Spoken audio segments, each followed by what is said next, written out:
You're doing it. No, you're right. Yeah, no, okay. You're gonna have another crack. Can you give her up, bro? No, I'm not a Fail quitter. a I'm not a lot. quitter.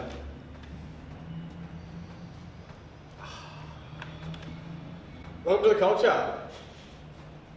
Alright, there we go. That's it.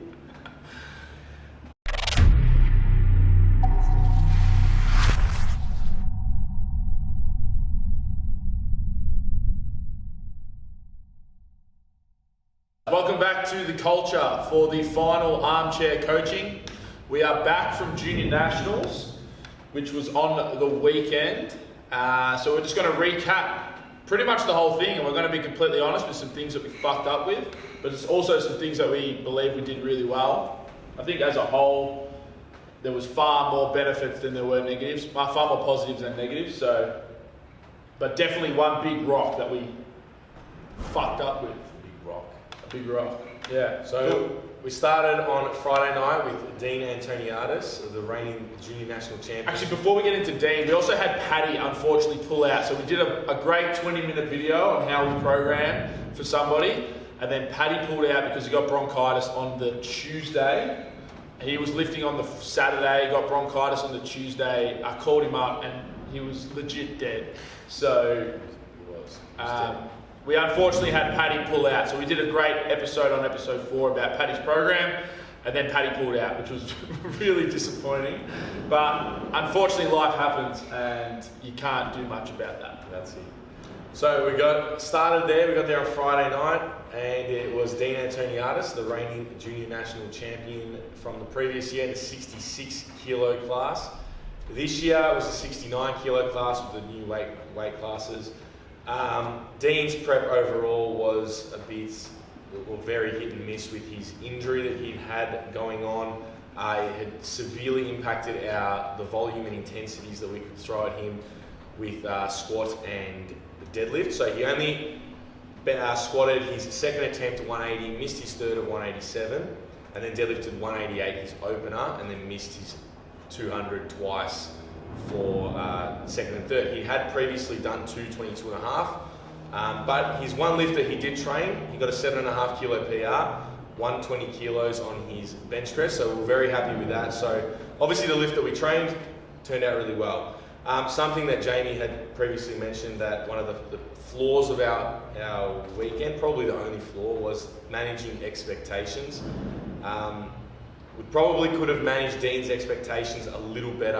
Coming in as the reigning champ, wanting to probably do better than he did, but really his training probably didn't indicate that he was going to perform at that level. Managing his expectations could have been handled a lot better to say, well, hang on, this is what training is indicating, this is probably where you're going to fall, but that's all right. We live and learn, both of us as the coaches and as the athlete. So that was Dean. Next we move on to Jason, which was probably one of the most enjoyable competitions to date for myself. He was competing, we knew he was going to be right up there. Me and Jamie had an argument the day before. I said Jason would be in it to win it if he keeps making lifts, and Jamie's like, nah, Derek Butcher's way stronger.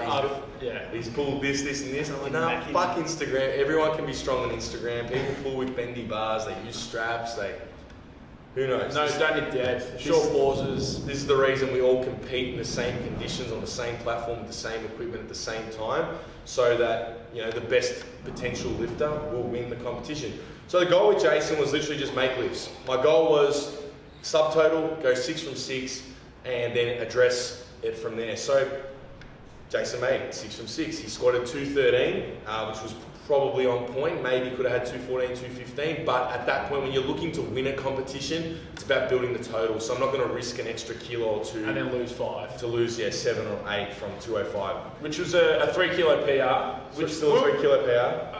And I've spoken to Jason about this. We think I think we might have to handle his squat peak a little differently to his deadlift peak, because we both believe that he hit his peak the week before. He crushed a 200 squat here, and I reckon he would have squatted 215, 220 that day here in the gym, which is a week prior. So it's something that we're definitely going to take into consideration for his next peak, which will be at the end of the year.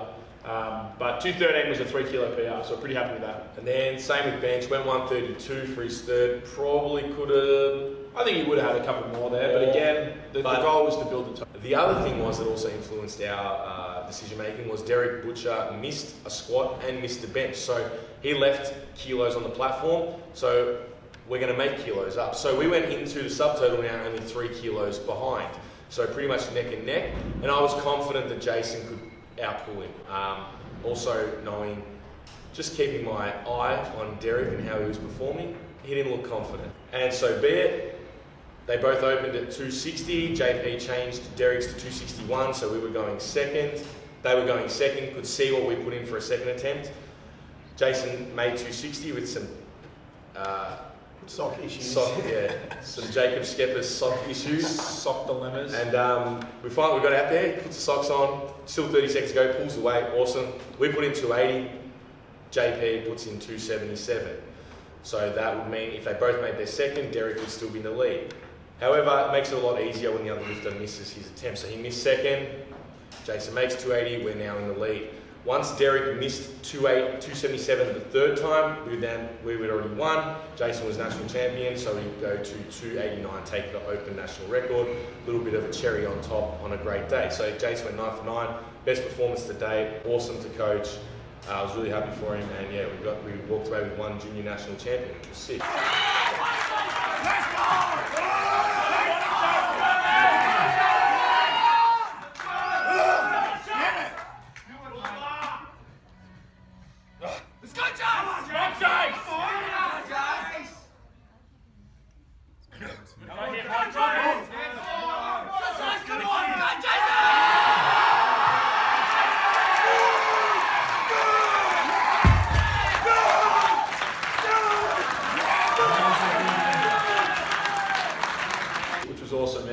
Three PRs across the board. The best comp Jason's had. Considering that at the start of the prep we thought that was the only one with a big question mark on his head, particularly for myself and the guys I programmed for. Just considering how we sort of burnt him out a little bit towards the end of last year with back-to-back competitions and a deadlift competition as well. So I was very, very happy with that. I think that's probably the best programming that we've put together with Jason so far. He's now got 6 months off, and he will take one more competition at the end of the year as a junior before moving into the open class next year.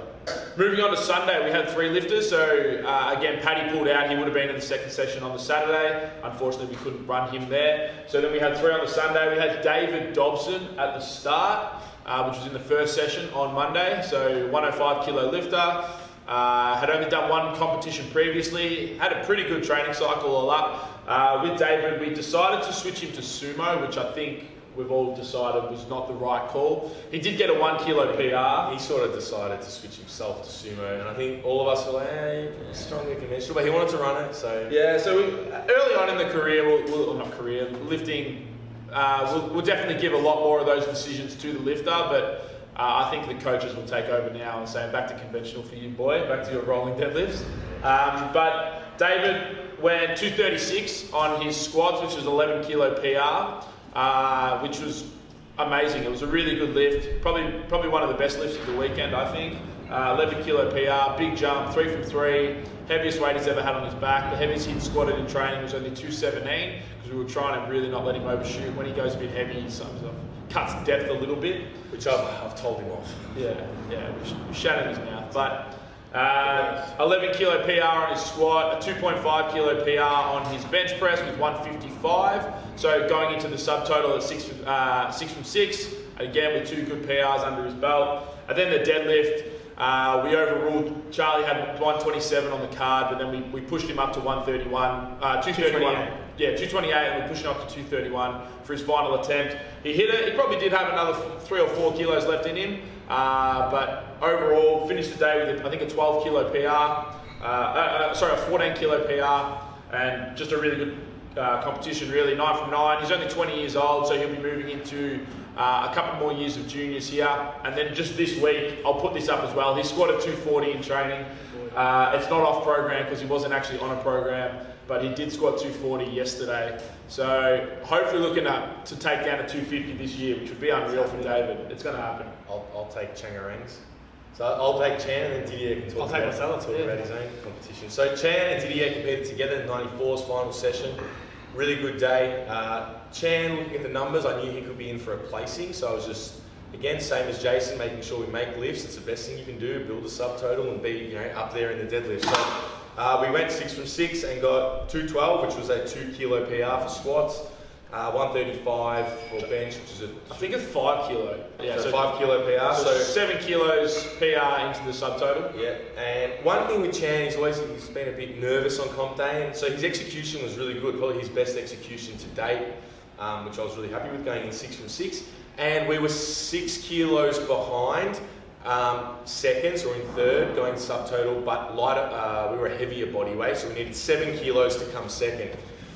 So made the first 2 deadlifts, 233, jumped to 252, kept us in second place.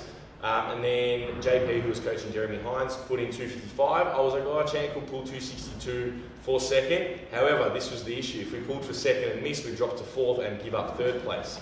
So I made a final change. I went to 255 because I was confident Chan could pull 255. I made a mistake. It was only meant to be 254. Would that 1 kilo have made a difference? We're not sure. My bad. That's the heat of the coaching, and that's why even as a coach, attempt selection needs to be on point. And I'm happy to wear that mistake. However, Chan did lock 255 out, but got downward movement. Small downward motion. Yeah. So unfortunately, didn't get third place. He didn't give a shit. He was happy. I don't even think he knew that he was pulling at third place.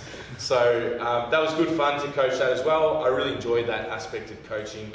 And so Didier... And again, that was, so 8 from 9, but I think that was a 14 kilo total PR. He finished with 599. And that was the best total performance he's had today by far. Best execution for him. Would have been nice if he got that third position. I think I was more upset than he was because I just like that. I also like, beating Alex Hayes and JP, mates of mine. But it's like friendly competition. You want to beat them. So unfortunately, Alex Hayes took that third spot with his lifter.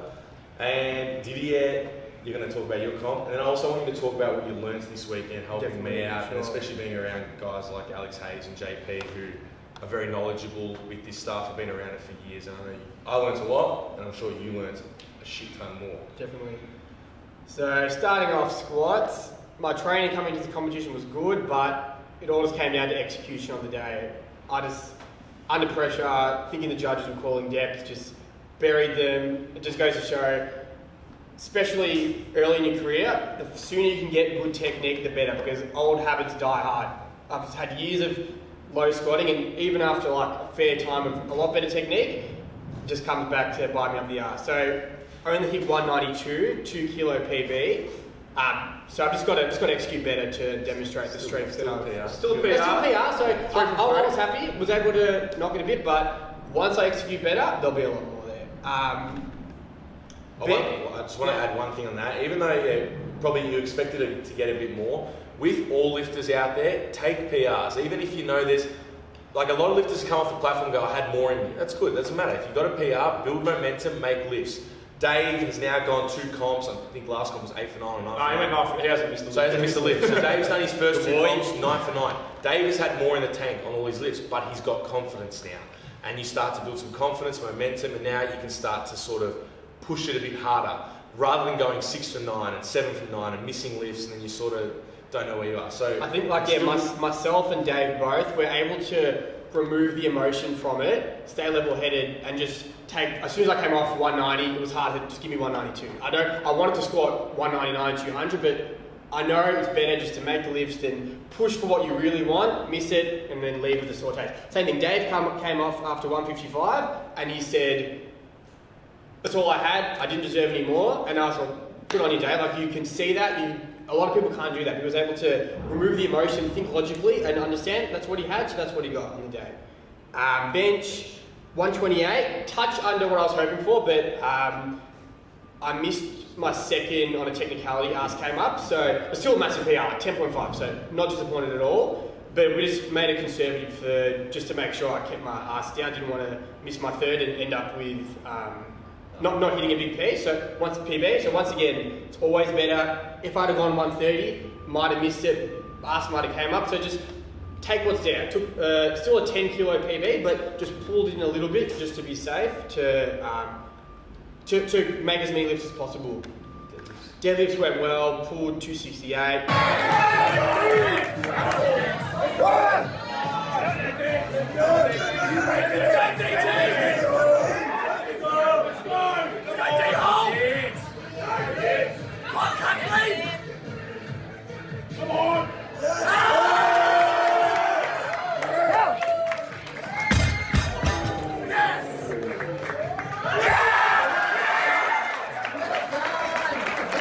Probably a little bit more there, but once again, massive PB, so I'm not disappointed. I'll be able to push that, massive PR, so I'll be able to push that as the next years come by. And what did you learn this weekend, being out the back? So most competitions we go to, we just take the lifter in isolation, and it's all about them just hitting their PBs, doing their best, not getting caught up in it. However, when you have people like Jace, he won it, he was up there competitively. Chan was, pushing towards a place, and even watching this, like Dean obviously didn't end up being in the race, but even the 69s, there was a fierce competition. Like there was 4 to 5 guys who could have won it, like depending on how things went.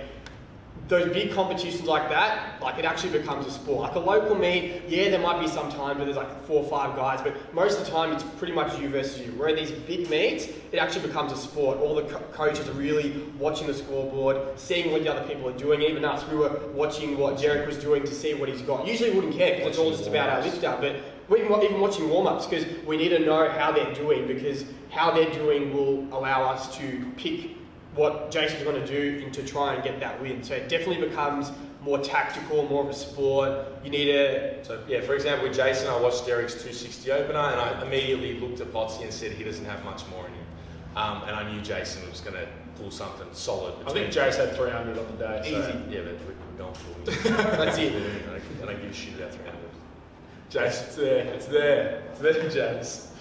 And I think I'd say also, we already know this, but it just goes to show again, making lifts, executing, making the most amount of lifts, it gives you the best result you can, and it wins competitions. Like more often than not, the people who make the most amount of lifts do the best are the ones that win. Like missing a lift is an easy way to not do as good as you can, because you're just dropping weight that you could have hit. If you want to jump 15 kilos, if you're not sure it's there, just jump 10, because you're just going to give yourself the best chance to do the best you can. Simple as that. Build your total. Yeah. You don't get stronger missing lifts. Definitely. Not at all. Overall, so we had 5 competitors. Of the 5, 13 out of 15 PRs. Just with missing Dean on both the lower body lifts, as we talked about. Definitely could have managed both the lifters' expectations and ourselves as coaches. Again, this is only our second national level competition. We are new to this game, so we all took a lot from this for sure. But overall, There you go. Charlie's Big boy. my third, and I got to help Will Berkman at Nationals this year, coaching Matt Tinson, JP, Alex His Hayes. resume. Yeah. Jesus I'm Christ. fucking lucky, man. I've done my apprenticeship. Jesus Christ. But yeah, so as a team, we're still new to this, so we're learning things as well. Overall, though, very happy with the performance across the board. Would have been great if we got Paddy involved as well, but unfortunately, he's got some really bitchy bronchioles. So hopefully they'll come back bigger and better than ever next year. But that's pretty much everything. Thank you for the feedback on this. We're happy to discuss any of these sort of decisions that we've made. I know Charlie's enjoying talking about this stuff in a little bit more detail. So we're happy to talk about this. If you're interested in coaching from us or the team, just hit us through the website, or there'll be a link down in the description box. You can follow us on Instagram as always, but that's pretty much it. That's it for Armchair Coaching this year. See you later. Happy lifting. We'll be back bigger, stronger than ever. Dunzo.